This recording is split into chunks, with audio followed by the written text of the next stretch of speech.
In today's video, I'm going to be revamping the interior of this car, turn the car from the 1970s straight into 2022. To get the radio off, it's pretty simple. So I'm going to put this into here.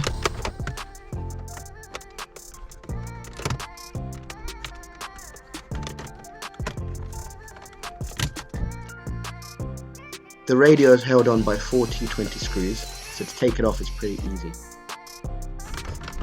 This slides out. Gently.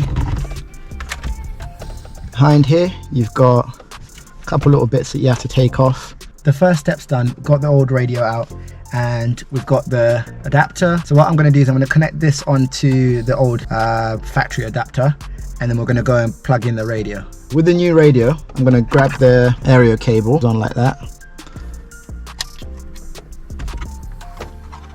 and then I'm going to grab this, plug it in. Let's get the radio back in. Basically the same process in terms of getting it back on. Now all that's left is getting this back on. Clip the top on like that. Jobs are good in, as they say in the UK. Nice simple install. Probably takes about, what, 5 minutes to install this.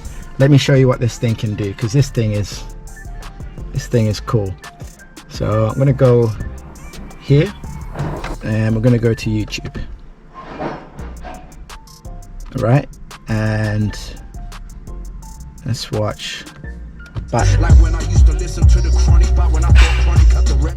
That is sick. So I'm on YouTube right now, right? I'm watching a YouTube video. That's the Bugsy Malone video. Come off that. Let's go back to the main screen. So you got things like CarPlay, right? CarPlay, where do you want to go? The main reason that I bought this radio is because there's a mod that I want to do that specifically works with this radio.